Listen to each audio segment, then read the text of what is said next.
अस्सलामु अलैकुम वरहमतुल्लाहि वबरकातुहू। मौलाना अब्दुल रहीम बच्चमी रहमतुल्लाह अलैह एपिसोड नंबर 20 आख़िर साम्हूं बयान करे अचे थो। मौलाना अब्दुल रहीम बच्चमी रहमतुल्लाह अलैह जो मेन मुनाज़रा डूंज तंहिंजे सिलसिले में ॻाल्हि हलाई पई। मौलाना अब्दुल रहीम बच्चमी रहमतुल्लाह अलैह जरा पिंड जी तक़रीर मुकम्मल करे वेठा तर पीर ग़ुलाम मुजद्दिद शिकारपुरी हुआ उहो थिया। उन चयो जे मौलवी साहब चवनि था जे असीं क़ुरान मां अल्लाह खां सिवा ॿिए कंहिं वटां पण मदद घुरणी ई साबित न करे सघियासीं, अने साबित करे पण की न सघंदासीं। ई मौलवी साहब चयो हुयो, पण हक़ीक़त में असीं साबित करे ॾेखारियूं था। क़ुरान करीम जी इहा आयत है, अल्लाह ताला फरमाए थो या अय्युहल्लज़ीना आमनुस्तईनु बिस्सब्रि वस्सलाह इन्नल्लाह मअस्साबिरीन। ऐं ईमान वारा ऐं सब्र अने नमाज़ वटा मदद मंगो, अल्लाह ताला सब्र करे वारे भेरो आहे। अने ॿई दलील इहा आहे जॾहिं ईसा अलैहिस्सलाम फरमायो व उबरिउल अकमह वल अबरस व उहियल मौता बिइज़्निल्लाह, जे आऊं बीमार माण्हुनि खे जंहिंखे कोड़ जी बीमारी हुए, जंहिंखे ॿई क़िस्म जूं बीमारियूं हुए, त अहिड़े बीमार खे आउं तंदुरुस्त ना निमरा कयां थो अने मोले माण्हुनि खे अल्लाह जे हुक्म से आउं जीअरा कयां थो। त पोइ ईसा अलैहिस्सलाम जेकॾहिं बीमार खे तंदुरुस्त चङा भला करे सघनि था, मोले खे जीअरा करे सघनि था, त उहो नफ़े नुक़सान जा मालिक कुला न आहिनि अने पाण उन्हनि खे कुला न पुकारे सघूं। अने जेको मौलवी साहब इहा आयत पढ़िया वमन अदल्लु मिम्मन यदउ मिन दूनिल्लाह, जे उन इंसान खां वॾो गुमराह केरु हूंदो जेको अल्लाह खां सवाइ ॿिए कंहिंखे पुकारे। त ई आयतूं अने अहिड़ियूं ॿियूं क़ुरान में जेकी पण आयतूं आहिनि इहे उन माण्हुनि लाइ करे आहिनि जेको बुतनि खे पुकारींदा हुआ। असीं बुतनि खे नथा पुकारियूं बल्कि वली अने नबी खे पुकारियूं था। अने इहा वस्तु जेको आहे नबी अने वली खे पुकारणु जाइज़ आहे। इहा तफ़सीर इब्न अब्बास में लिखियलु आहे जेको क़ुरान जो हिसो आहे। अने हिकिड़ी हदीस शरीफ़ में आहे जे हिकिड़ो अंधो इंसान नबी अकरम सल्लल्लाहु अलैहि वसल्लम वटि नाबीन इंसान आयो न चऊं जे मोहम्मद सल्लल्लाहु अलैहि वसल्लम मुंहिंजूं अखीं ऐं सही करे ॾियो। पोइ उन्हनि जूं अखीं सही थी वियूं। इहे अखीं अल्लाह जे नबी सल्लल्लाहु अलैहि वसल्लम सही करे ॾिनो। अल्लाह ताला उनखे अंधो कयो हुई, नाबीन कयो हुई, त उनखे अखीं कंहिं ॾिनियूं? अल्लाह जे नबीअ ॾिने। तंहिंखां सवाइ आदम अलैहिस्सलाम जॾहिं नबी अकरम सल्लल्लाहु अलैहि वसल्लम जो वसीलो गिणो त उन जी तौबा क़बूल थी। इहे पीर साहब जी तक़रीर हुई। पण इन पीर साहब जी तक़रीर में इहा मालूम थी थो जे पीर साहब जेको रहिया उहो अल्लाह जे नबी सल्लल्लाहु अलैहि वसल्लम खे अल्लाह करता पण वॾो दर्जो ॾियनि पिया। जे अल्लाह ताला नाबीन कयो हुई उनखे अल्लाह जे नबीअ जेको आहे अखीं ॾेई ॾिने। अल्लाह ताला जे इजाज़त से को इंसान कंहिंखे पण नाबीन खे बीनो न करे सघे, अखी न ॾेई सघे। तंहिंखां सवाइ इहो जेको रिवायत आहे इहा खोटी आहे, इन जो कोई सबूत न आहे। न त अल्लाह जे नबी सल्लल्लाहु अलैहि वसल्लम जा साहबा किराम हुआ जेको नाबीन हुआ, पण अल्लाह जे नबी सल्लल्लाहु अलैहि वसल्लम उन्हनि जो अखीं सही करे न ॾिनो। जी क़ुरान में मशहूरु सूरह अबस व तवल्ला अन जाअहुल अअमा, इन आयत में नाबीन साहबी जो ज़िक्र आहे जंहिंजो नालो अब्दुल्ला बिन उम्मे मखतूम हो। अब्दुल्ला बिन उम्मे मखतूम हो। उन साहबीअ जूं अखीं न वयूं, पण अल्लाह जे नबी सल्लल्लाहु अलैहि वसल्लम कॾहिं पण उनखे न चवनि त अखियूं सही करे ॾियां। मौलवी अब्दुल रहीम बच्चमी रहमतुल्लाह अलैह पीर साहब जी तक़रीर जो जवाबु ॾियण लाइ करे उभा थिया ने फरमायो वत्तख़ज़ू मिन दूनिल्लाहि आलिहतन लअल्लहुम युनसरून वला यस्ततीऊन नस्रहुम वहुम लहुम जुंदुम मुहज़रून। अने इन अल्लाह खां सवाइ ॿिए खे माबूद बनायो हुयो एतिरे लाइ करे जे थी सघे उहो इन जी मदद कई, पण मदद करे जी ताक़त इन में न आहे। बल्कि ई जेकी रहिया जंहिंखे माबूद बनाए वेठा आहिनि पीर ऐं वली ऐं बुज़ुर्ग के, ये त पिंड मड़े अल्लाह जी ख़िदमत में अल्लाह जे दरबार में अल्लाह के साम्हूं हाज़िर थिए वारा आहिनि। इहा आयत जेको आहे एक गुमराह पीरें गुमराह मौलवी मथे बिल्कुलु सच्ची साबित थी थी। जीअं त केतिरा मुरीद अहिड़ा आहिनि जेको पिंड जे मुर्शिदे के, पिंड जे पीरें के, वलीअ के, बुज़ुर्गनि के मदद में अने मुश्किल कुशाईअ में उमेदूं रखी करे पुकारीनि था ने महीनों महीनों साल जा साल महीने जा महीना उन जो दरगाहूं उन जो खानकाऊं पंहिंजा चक्कर लॻाई पिया, जंहिंमां उनखे कीअं पण फ़ाइदो नथो थिए। पर हाँ ई फ़ाइदो थिए थो जेको मुर्शिद वेहे थो, जेको पीर वेहे थो, उनखे मुफ़्त में पैसा पण मिले था, मुफ़्त में ख़िदमत मिले थी, त ई मड़ इन आयत में अची वञे था। तंहिंखां सिवा ॿई हिकिड़ी आयत आहे जंहिंमें अलाह खां सिवा ॿिए वटां घुरणो ये केतिरो ख्वारीअ जो कमु आहे, तंहिंखे अलाह ताला बयानु कयईं सूरह आल इमरान जी आयत नंबर 64 में, क़ुल या अहलल किताबि तआलू इला कलिमतिन सवाइन बैनना व बैनकुम अल्ला नअबुद इल्लल्लाह वला नुश्रिक बिही शैआ वला यत्तखिज़ बअदुना बअदन अरबाबा मिन दूनिल्लाह फ़इन तवल्लौ फ़क़ूलु अशहदू बिअन्ना मुस्लिमून।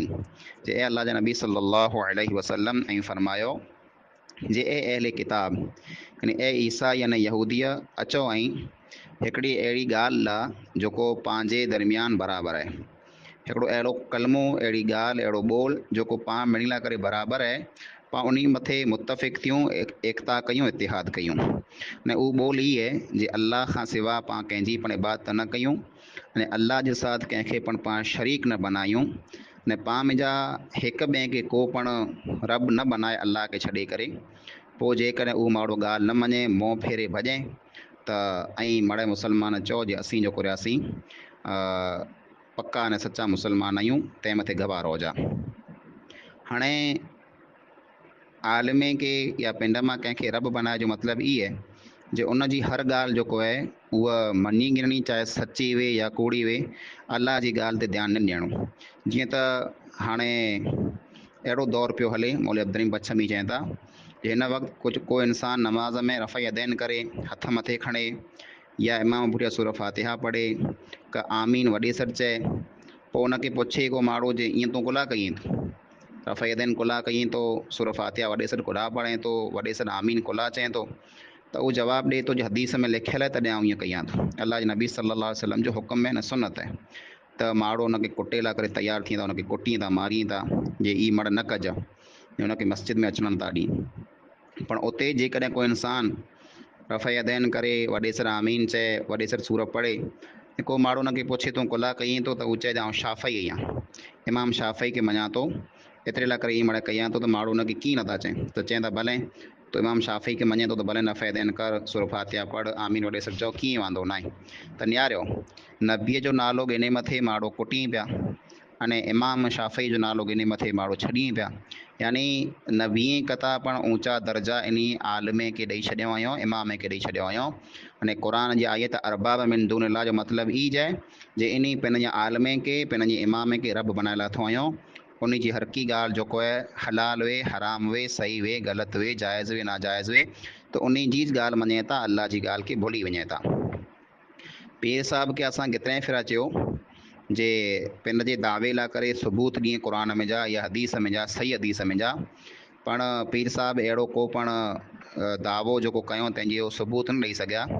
उन क़ुरान करीम जी जेको आयत पढ़िया आहीं जंहिंमें लिखियलु आहे जे या अय्युहल्लज़ीना आमनु इस्तईनु बिस्सब्रि वस्सलाह इन्नल्लाह मअस्साबिरीन, जे ए ईमान वारा ऐं अल्लाह वटां नमाज जे ज़रिए अने सब्र जे ज़रिए मदद घुरो, अल्लाह सब्र वारे भेरो आहे। त इन आयत जो जेको मतिलबु आहे उहो पीर साहिब जेको आहे ग़लति बयानु कयो आहियूं। न पीर साहिब खे इहा ख़बर न आहे जे हिते जेको नमाज़ वटां अने सब्र वटां मदद घुरणी, तंहिंजो मतिलबु कहिड़ो आहे। हिन जो मतिलबु ई हरगिज़ न आहे जे ए नमाज़ तूं मुंहिंजी मदद कर, ऐं सब्र तूं मुंहिंजी मदद कर, कुला नमाज़ अने सब्र न सुणी सघे अने न मदद करे सघे। पोइ अल्लाह ताला जेको हिते हुकुम ॾिने तंहिंजो मतिलबु ई आहे जे ए ईमान वारा ऐं नमाज़ पढ़ी ने अल्लाह जी मदद घुरो ऐं सब्र करे ने अल्लाह जी मदद घुरो। यानी नमाज़ पढ़ंदा तव्हांखे अल्लाह जी मदद मिलंदी ऐं सब्र कंदा तव्हांखे अल्लाह ताला जी मदद मिलंदी। पण पीर साहिब जेको आहे उहो त माण्हूअ खे गुमराह करणु चाहिनि था, तंहिं लाइ करे आयत जा मतिलबु जेको आहे खोटा बयानु कयूं पिया। हाणे मुसलमानो, मौलाना अब्दुल बच्छमी चवनि था, ए मुसलमानो नियारियो त खरा कि क़ुरान जूं कहिड़ियूं कहिड़ियूं आयतूं पयूं वई वाज़े वाज़े साफ़ साफ़, जंहिंमें अल्लाह खां सवाइ ॿिए कंहिंखे पुकारणो जाइज़ न आहे। तंहिं हूंदे पीर साहिब जेको आहे ये कहिड़ियूं आयतूं खणी कहिड़ा मतिलब बयान करे न माण्हूअ खे गुमराह कई पिया। क़ुर करीम में त अल्लाह चए इय्याका नअबुदु व इय्याका नस्तईन, जे ईमान वारा था चए त अल्लाह असीं ख़ालिस अने ख़ालिस तो जी इबादत कयूं था अने ख़ालिस तो वटा ज मदद घुरूं था। पोइ मौलवी हाणे मड़े केॾा पिया वञे। जेकॾहिं अल्लाह खां सिवा ॿिए कंहिं वटां दुआ घुरणी त ही शिरक है। कुल दुआ जेको इबादत है ऐं अल्लाह खां सिवा ॿिए कंहिंजी पण इबादत करणी शिरक जो कमु है। अने शिरक जे बारे में अल्लाह फरमाए इन्नल्लाह ला यगफिरु अन युशरक बिही व यगफिरु मा दून ज़ालिका लिमन यशा। जे जेको पण इंसान शिरक कंदो त अल्लाह ताला इन शिरक के माफ़ की न कंदो। शिरक खां सिवा ॿिया जेको गुनाह रहिया अल्लाह ताला चाहींदो त माफ़ करे छॾींदो। अने जंहिं पण इंसान अल्लाह जे साथ शिरक कयो त उहो इंसान गुमराहीअ में अॻूं निकिरी वियो। ऐं ॿई आयत में आहे वमन युशरिक बिल्लाहि फ़क़द इफ्तरा इस्मन अज़ीमा, यानी जंहिं पण इंसान अल्लाह जे साथ शिरक कयो त उन अल्लाह ताला मथे वॾो हिकिड़ो कूड़ घड़ियो आहे, वॾो गुनाह जो कमु कयो आहे। त इहे शिरक आहे जेको माफ़ नथो थिए। त दुआ पण हिकिड़ी इबादत आहे अने दुआ जेको रही अल्लाह खां सिवा ॿिए पाण कंहिं वटां पण घुरी न सघूं। कुला इबादत अल्लाह खां सिवा ॿिए कंहिंजी पण जाइज़ न आहे। ई पाण हर नमाज़ में हर रकात में इक़रार कयूं था इय्याका नअबुदु व इय्याका नस्तईन। पोइ हिकिड़ी ॿई क़ुर जी आयत आहे सूरह माइदा जी 72 नंबर मन युशरिक बिल्लाहि फ़क़द हर्रमल्लाहु अलैहिल जन्नह व मअवाहुन नार वमा लिज़ालिमीन मिन अंसार। जेको पण अल्लाह जे साथ शिरक कंदो, ॿिए कंहिंखे शरीक बनाईंदो, अल्लाह खां सिवा ॿिए कंहिंजी इबादत कंदो त अल्लाह ताला उन इंसान मथे जन्नत खे हराम करे छॾियईं। उन जो ठिकाणो दोज़ख है अने अहिड़े ज़ालिमे खे बचाए वारो केरु नाहे। ने पोइ हिकिड़ी आयत आहे सूरह माइदा जी 86 नंबर अल्लाह फरमाए थो कुल अतअबुदून मिन दूनिल्लाहि मा ला यमलिकु लकुम दर्रन वला नफ़अ वल्लाहु हुवस समीउल अलीम। ऐं पैगंबर सल्लल्लाहु अलैहि वसल्लम ऐं फरमायो जे ए नसरानियो ऐं ईसा अलैहिस्सलाम जी इबादत कयो था, हालांकि नफ़े अने नुक़सान जो मालिक अल्लाह खां सिवा ॿियो केरु न आहे। अल्लाह सुणण वारो, अल्लाह इल्म वारो आहे। यह मौलाना अब्दुर्रहीम पच्छमी रहमतुल्लाह अलैह जी तक़रीर हुई।